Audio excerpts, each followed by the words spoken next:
जिसके निर्माण में पूरे 11 से 12 साल का समय लगा और इसकी कुल लागत 40,000 से 50,000 रुपए उस समय में आई।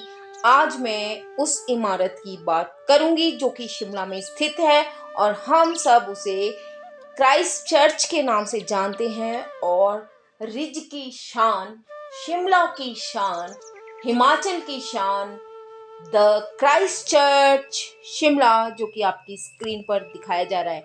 जी हाँ दोस्तों, आज मैं बात करने वाली हूँ इसी चर्च के बारे में। इसी चर्च के इतिहास की जानकारी, वास्तुकला की जानकारी मैं आपको अपने इस व्लॉग में दूंगी। तो अपनी कुर्सी की पेटी बांध लीजिए और चलिए मेरे साथ एक एक्सप्लोर करने के लिए शिमला के चर्च को। तो दोस्तों चलिए चलते हैं। यह चर्च नव गॉथिक शैली में बना हुआ है। बड़े पैमाने पर एंग्लो इंडियन ब्रिटिश समुदाय की सेवा के लिए इसे निर्मित किया गया, जिसे पहले शिमला कहा जाता था। यह चर्च क्राइस्ट चर्च रिज पर स्थित है और शिमला के प्रमुख स्थलों में से एक माना जाता है, जैसा कि आप चित्रों में देख पा रहे हैं। और यह चर्च शिमला से कई किलोमीटर पहले दिखना शुरू हो जाता है। तो चलिए इसके इतिहास को थोड़ा खंगाल लें हम। चलिए चलते हैं, इसके इतिहास की बात करते हैं। इस चर्च को 1844 में कर्नल टी बोयू द्वारा डिजाइन किया गया और आधारशिला इसकी 9 सितंबर 1844 को कलकत्ता के बिशप डैनियल विल्सन द्वारा रखी गई। चर्च को 10 जनवरी 1857 को मद्रास के बिशप थॉमस डॉल्ट्रे द्वारा पवित्रता से नवाजा गया और उस समय निर्माण की अनुमानित लागत इसकी 40 से 50,000 रुपए आई थी। इस चर्च को सजाने वाली घड़ी 1860 में कर्नल डम्पटन द्वारा दान की गई और पोर्च को 1873 में जोड़ा गया था। इस चर्च में जाने का कोई भी प्रवेश शुल्क नहीं है और यह प्रतिदिन खुला होता है। सुबह 8 से लेकर शाम 6 बजे तक कोई भी यहाँ पर जाकर विजिट कर सकता है, लेकिन ध्यान रहे कि आप चर्च में शांति बनाए रखें और यहाँ तस्वीरें क्लिक बिल्कुल भी ना करें। इसकी वास्तुकला पर एक नज़र डाल लें। यह क्राइस्ट चर्च अपनी नव गॉथिक शैली की वास्तुकला के साथ अपने अनूठे तरीके से सुंदरता को परिभाषित करता है।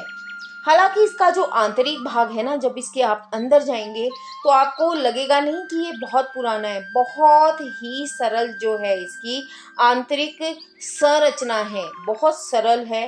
किसी भी चर्च में आप जाओगे तो वैसी ही इसकी आपको आंतरिक संरचना देखने को मिल जाएगी। बहुत सरल, बहुत सुंदर ये चर्च है, जैसा कि आप आगे स्क्रीन पर देख पा रहे हैं। इसके अलावा क्राइस्ट चर्च की ऊंचाई लगभग 90 फीट है और वास्तु शिल्प के चमत्कार भी यहाँ आपको देखने को मिल सकते हैं। यहाँ 5 ट्यूबलर घड़ियों और एक घड़ी को सजाया गया है। बहुत सारी पेंटिंग है जो ईसा मसीह के जीवन की कहानी को चित्रित करती हैं। यह इमारत रात को चमकदार दिखती है, लेकिन क्रिसमस और ईस्टर में तो इसकी शोभा देखते ही बनती है। यहाँ पर जाने का कोई शुल्क नहीं लगता। मैं आपको पहले ही बता दूं कि यहाँ पर आप जाएंगे तो आपको कोई शुल्क नहीं मिलेगा। यह प्रतिदिन 8 बजे से शाम 6 बजे तक खुला रहता है। संडे को आप जाएं तो बहुत बेहतरीन यहाँ का नज़ारा आपको देखने को मिलेगा। जब आप जाएं तो यहाँ के अंदर की तस्वीरें ना खींचें और चर्च में शांति बनाए रखें। उत्तरी भारत का दूसरा सबसे पुराना चर्च होने का इसे सौभाग्य प्राप्त हुआ है। इसके साथ ही इसे शिमला का ताज भी कहते हैं। इस चर्च को एंग्लिकन ब्रिटिश कम्युनिटी के लिए बनाया गया था, जो कि 10 साल में बनकर तैयार हुआ था। इस चर्च में 5 खिड़कियां लगी हुई हैं, जिसके बारे में मान्यता है कि यह ईसाई धर्म के विश्वास, धैर्य, उम्मीद, विनम्रता और परोपकार का प्रतीक मानी जाती हैं। यह चर्च बहुत दूर से, काफ़ी किलोमीटर दूर से दिखाई देता है और बहुत सुंदर है। इसके ऊपर लगी बड़ी घड़ी 1860 में कर्नल डम्बल्टन ने दान की थी। चर्च पर लगा पोर्च 1873 में जोड़ा गया। इसके बाद भले ही इसकी घड़ी नहीं चल पाई, लेकिन यह चर्च दर्शकों से अपनी पहचान बरकरार रखने में कामयाब हुआ है। यह चर्च हर संडे को खुलता है। इस साल देश विदेश से शिमला आने वाले लाखों पर्यटक इस चर्च में जाना नहीं भूलते हैं। बहुत सारे लोग फोटो भी खिंचवाते हैं यहाँ पर। प्रशासन ने भी इस ऐतिहासिक इमारत को बचाने में काफ़ी प्रयास किया है। इसकी कला के साथ, इसकी कलाकृतियों के साथ किसी भी प्रकार की छेड़छाड़ ना हो, इसके पुख्ता प्रबंध किए गए हैं। नव गॉथिक शैली में डिज़ाइन किया गया यह चर्च बहुत सुंदर है। चर्च को रोशन करने के लिए इसे रात में रोशनी इस चर्च में की जाती है। इस ढंग से इसे डिज़ाइन किया गया है। इसमें 5 बढ़िया कांच की खिड़कियां हैं। जैसे कि मैंने पहले भी बताया कि वो खिड़कियां ईसाई गुणों को परिभाषित करती हैं या उनका प्रतिनिधित्व करती हैं।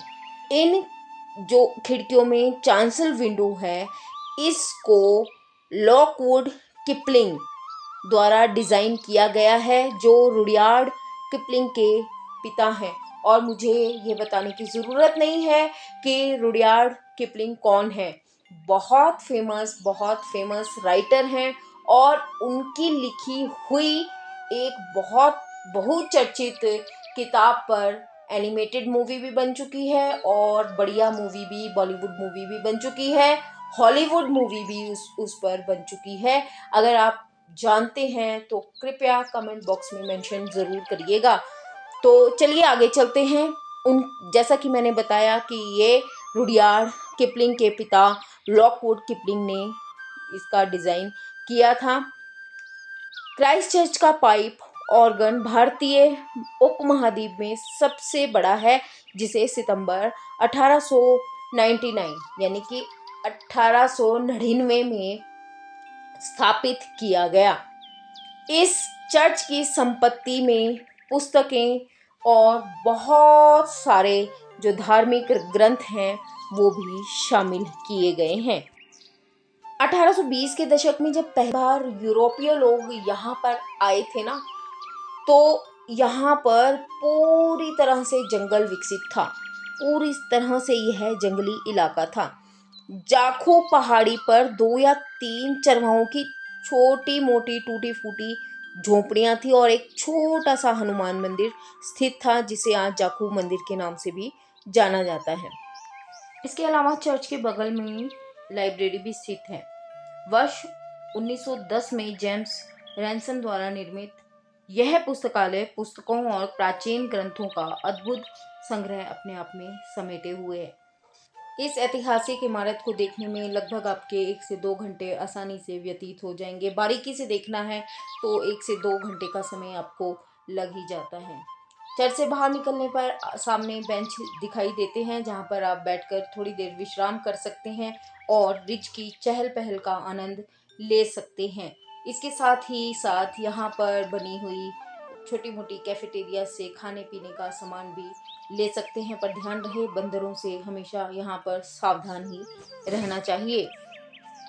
तो यहाँ तक कैसे पहुँचे? जो भी यहाँ पर शिमला घूमने आता है वो रिज पे तो ज़रूर आता है। माल रोड घूमते हुए रिज पर आसानी से पहुँचा जा सकता है।